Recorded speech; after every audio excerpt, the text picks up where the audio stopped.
Em Lucas 15, a gente vê Jesus falando do pai e tomando como exemplo dois filhos.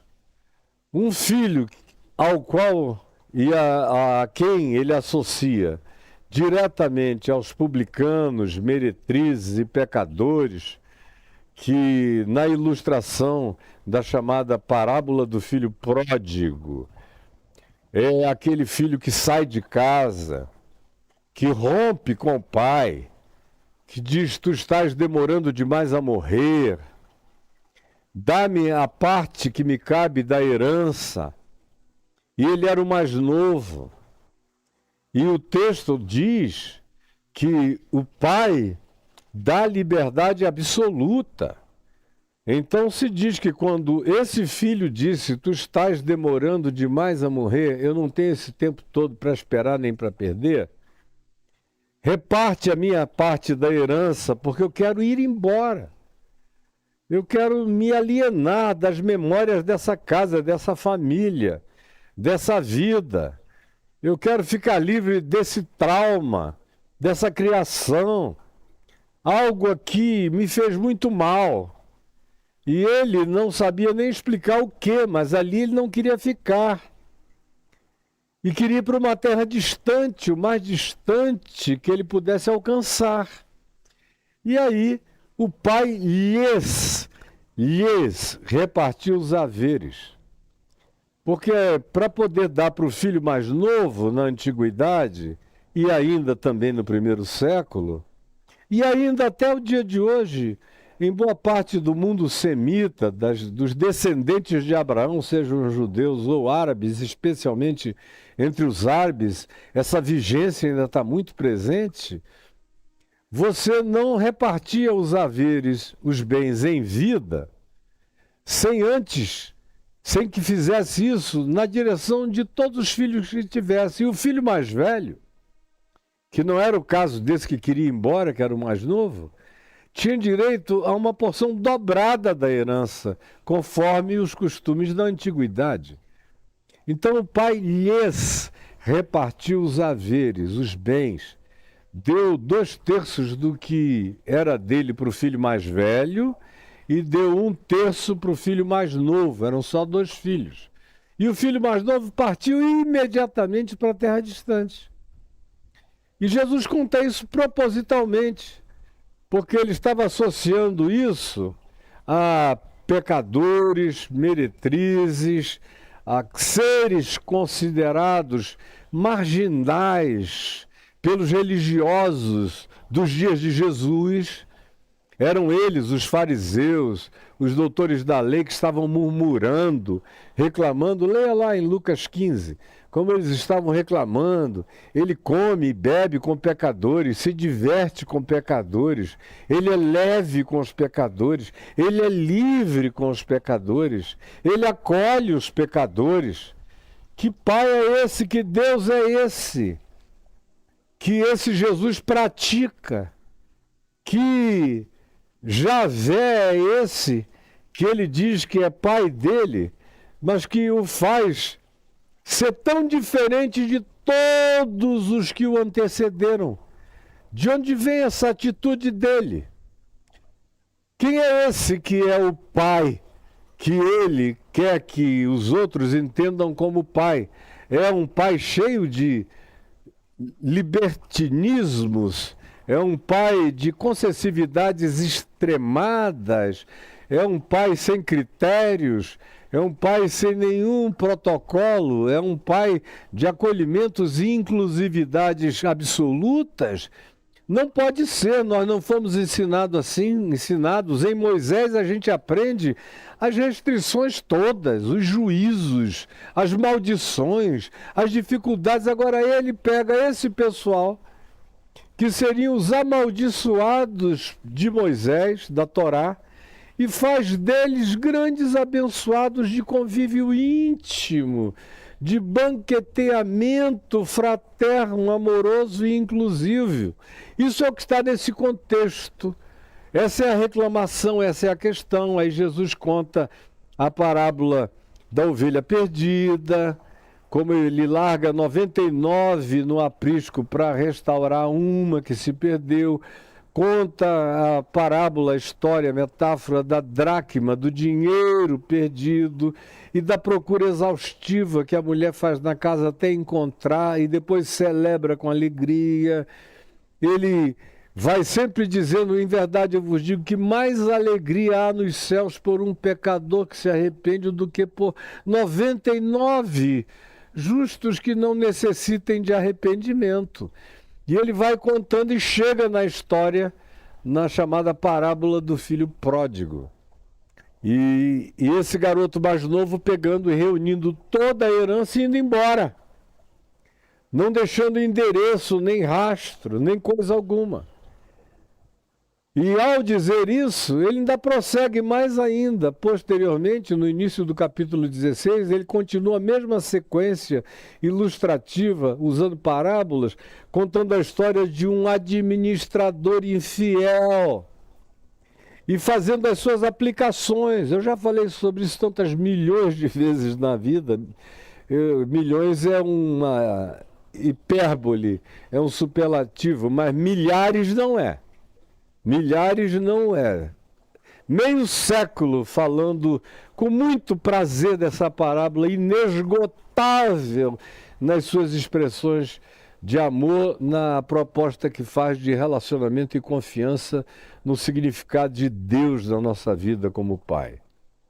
Então, você vê que esse filho vai, esse filho vem e é acolhido, mas que naquela casa tinha um filho que tinha herdado 2 vezes mais, que não tinha ido a lugar nenhum, mas que carregava uma distância estelar, emocionalmente falando, da vida e do coração e da intimidade do pai.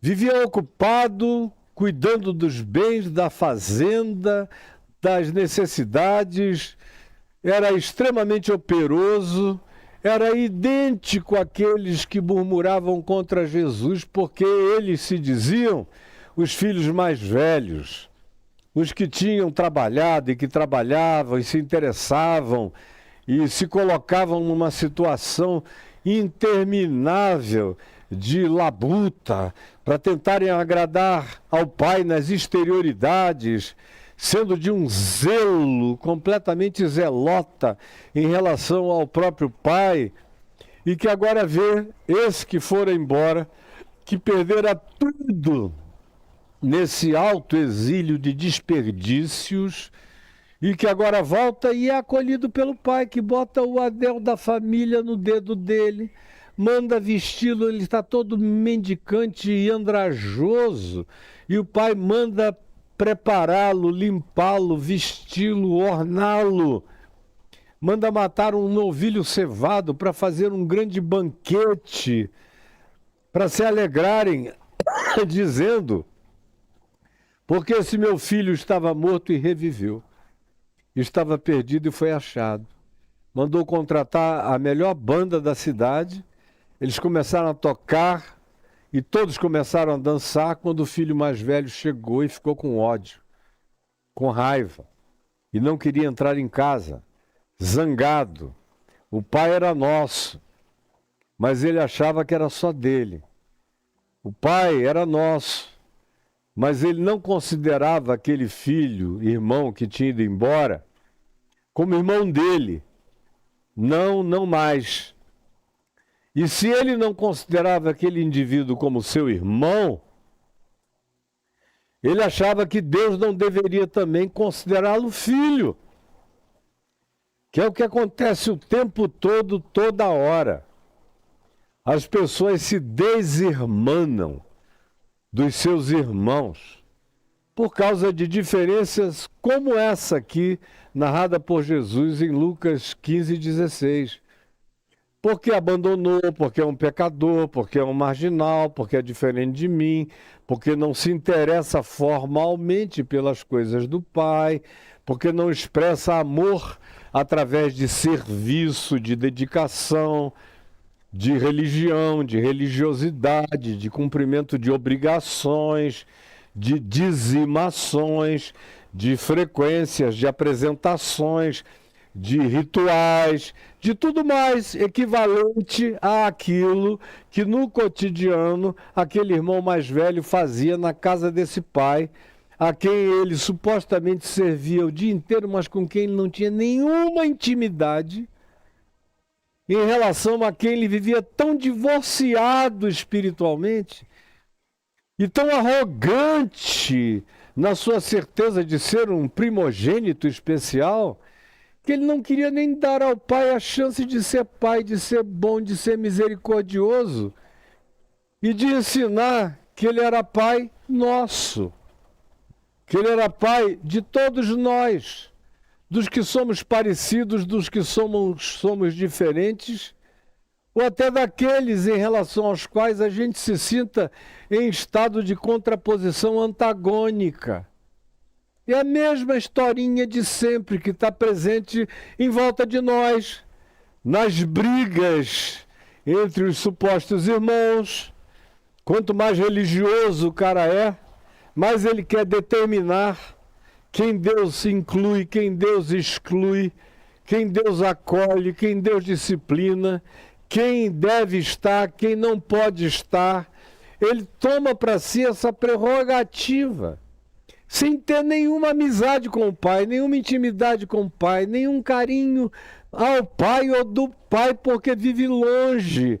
Ele, de certa forma, vive mais longe do pai, estando perto dessa geografia da suposta paternidade de Deus, do que o filho que foi para a terra distante, mas que não esqueceu do pai, nem de quem era o pai, mesmo nas maiores distâncias. Quando a dor o assola e a falência o põe num estado de sucumbência total à miséria, em que ele começa a comer comida de porcos, ele lembra do pai, do trato, do amor, do carinho, e diz: quantos trabalhadores do meu pai comem pão com fartura, até os que são serviçais na casa do meu pai têm tudo em abundância, porque a fartura do amor do meu pai é extraordinária. Como é que eu fiquei todo esse tempo sem enxergar, sem perceber? E aí ele diz: eu já sei o que eu vou fazer. Quando ele cai em si, quando ele volta a si, quando ele retoma, recobra a consciência, ele pensa isso e diz: já sei, eu vou voltar. E vou dizer: pai, me perdoa, eu pequei contra os céus, pequei diante de ti, já não sou digno de ser chamado teu filho, mas recebe-me ao menos como um dos teus criados, dos teus vassalos. Qualquer situação é melhor do que a minha vida sem ti.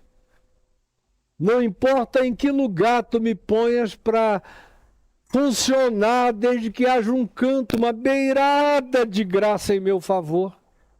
Eu vou dizer isso. E quando ele vem, ele descobre que o pai nunca tinha saído da janela.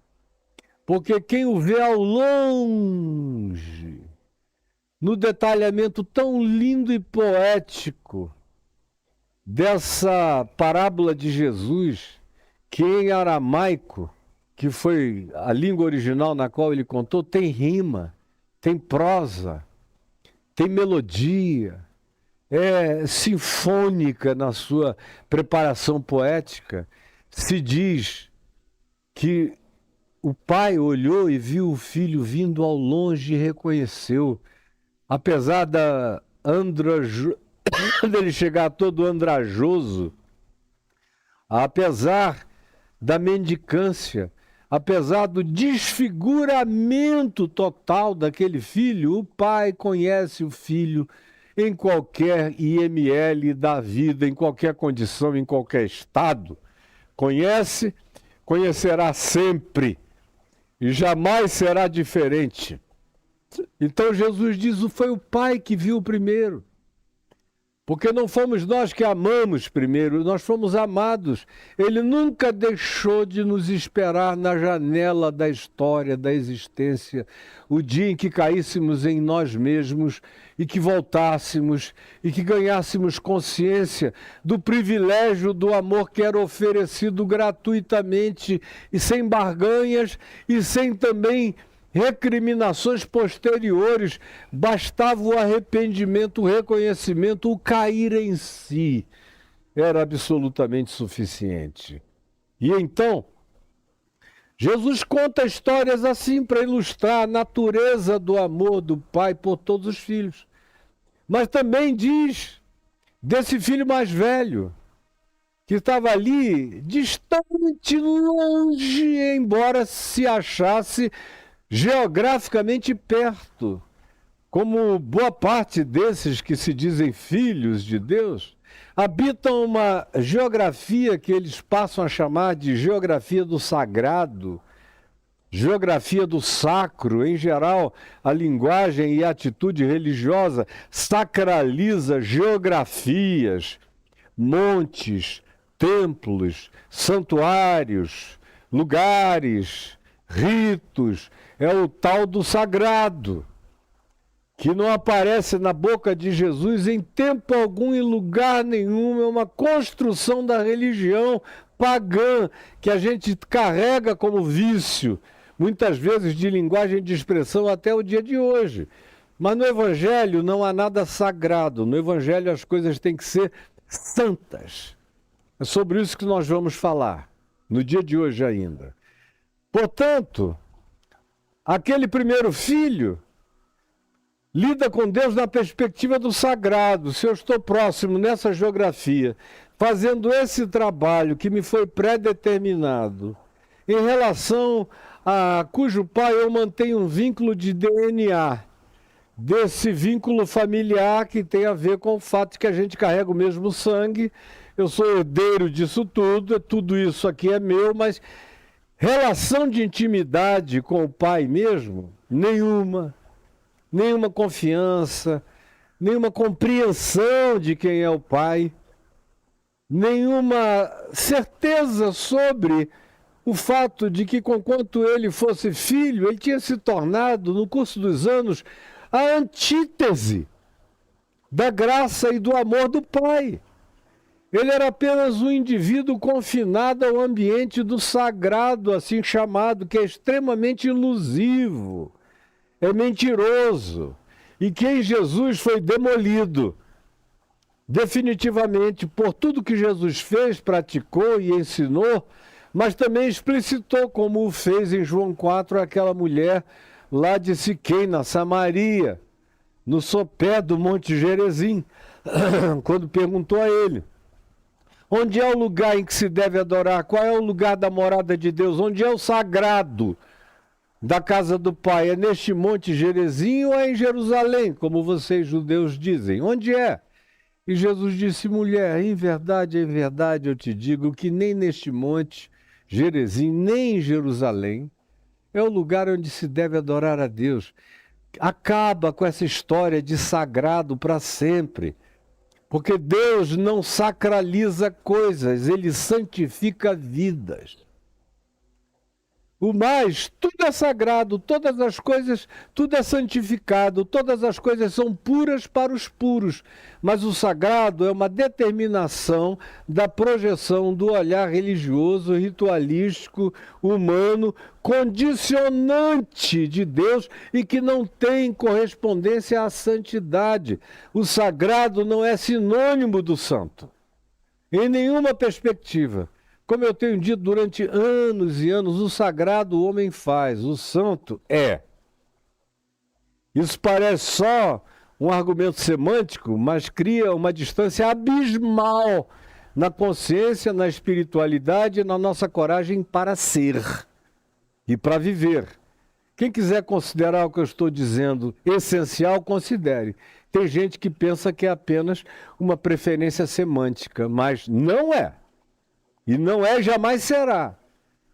E não há nenhuma punição para você se você continuar a usar essa palavra tão passada, tão velha, tão religiosa, do sagrado, ao invés de abraçar aquilo que Jesus propôs como oração que se existencializa em nós, que vai para além de qualquer sagrado. O sagrado reduz, o santificado amplia e deixa isso numa dimensão onde não há fronteiras para o santo. O sagrado já está definido e confinado. Então Jesus disse: mulher, nem aqui, nem ali. Não põe o teu coração no pseudo-sagrado. A tua vida tem que ser entregue ao santificado, porque Deus é espírito. A santificação acontece na dimensão do espírito. O sagrado é que cria relíquias preservadas, cultuadas, semi-adoradas, ou adoradas, ou reverenciadas, de maneira espaço-temporal, palpável e concreta. Agora, o santo é espírito. Deus é espírito, concluiu Jesus, e importa que os seus adoradores o adorem em espírito e em verdade. Esse é o ambiente do santo. Não é o ambiente do sagrado. O sagrado habita a montanha. O santo só pode habitar o coração. E Jesus considerou santas todas as coisas. Não levou em consideração nenhuma geografia como amaldiçoada. Ao Senhor pertence a terra e tudo que nela se contém, o mundo e todos os que nele habitam, conforme diz o Salmo 24. Então, voltando à parábola do filho pródigo, aquele filho mais velho era o filho do sagrado, era o filho da geografia, era o filho do serviço imediato, era o filho da gestão das coisas sacralizáveis, que ele queria trazer para o pai em troca ou em lugar do que deveria ser uma relação. Ele queria uma função de sacralização. Já o outro, que teve a coragem de ir embora, de descobrir a sua própria angústia e pulsão e ansiedade alienante, e que veio a se encontrar, a cair em si, a se autodescobrir no meio da calamidade existencial na qual ele próprio se colocou, esse volta e é santificado. Com todas as simbolizações dessa santificação que tem a ver com essa inclusão. Santificação, antes de ser o meu apartamento, a minha separação de coisas, a santificação em Cristo Jesus é a minha inclusão em Cristo. É a minha inclusão no Evangelho. É a minha inclusão nos pensamentos de Jesus, no modus operandi de Cristo Jesus. Isso gera santificação, o resto só produz o sagrado. E o sagrado gera eufonia, ódio, briga, disputa, diferenciações de todos os tipos e de todos os modos.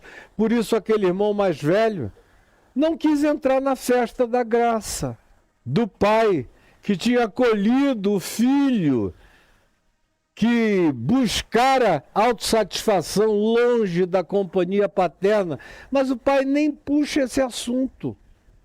Quando o filho deseja completar a frase que ele tinha elaborado lá na terra distante, só que agora na presença do pai, pequei contra os céus e diante de ti, ele iria dizer, conforme tinha concebido, já não sou digno de ser chamado teu filho, recebe-me ao menos como um dos teus trabalhadores. O pai, ao ouvi-lo dizer, pai, pequei contra os céus e diante de ti, o pai abraça, acolhe, silencia. Não precisa nem ouvir a confissão por inteira, a doutrinação autoimposta.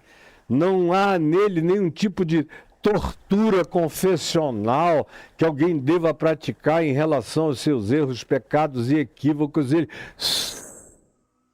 Tá bom, chega. Vai tomando as providências, a inclusão já aconteceu.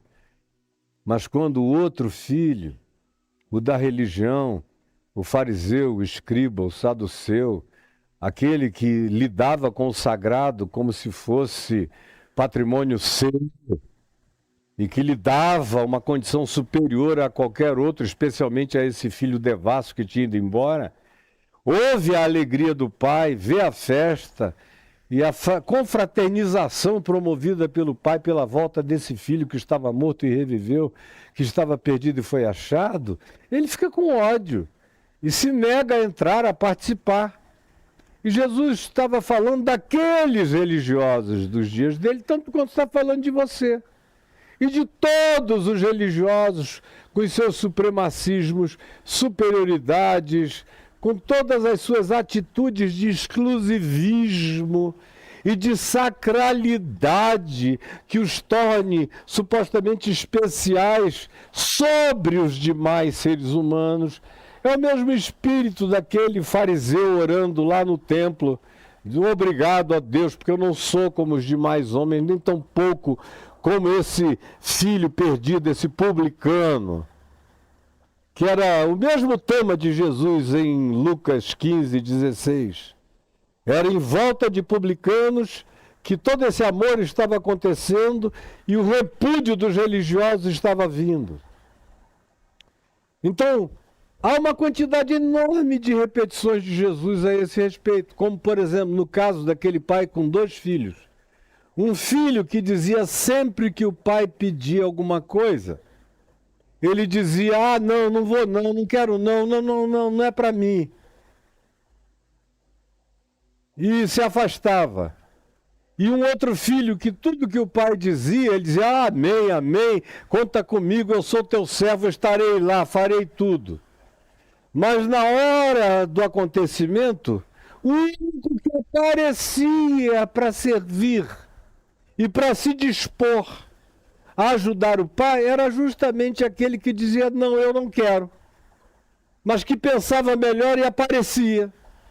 E aquele que dizia sempre, estou contigo, sou teu filho, te sirvo, estamos juntos, não vinha nunca. Não praticava jamais o que prometia, vivia de promessas em promessas e sem nenhuma encarnação da vontade explicitada e proposta do Pai.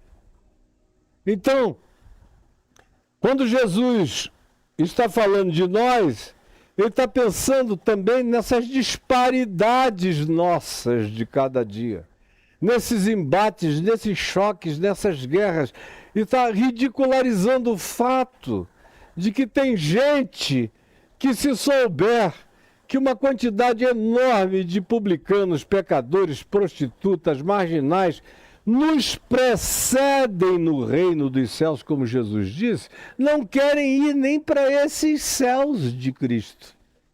Não querem. Eles não conseguem entender, como eu tenho visto muita gente dizer. Deus vai ter que dar um jeito. Se fulano de tal é filho dele, eu não sou irmão desse cara que é filho dele, então ele me põe em algum lugar espiritual onde eu não tenha nenhuma eternidade com os outros filhos dele. Você sente assim, já sentiu assim, e muitos que você conhece sentem exatamente do mesmo modo, porque o Pai não é nosso. Você quer que o Pai seja do seu clube, do seu grupo, da sua torcida organizada, e Jesus é veementemente antagônico a esse espírito.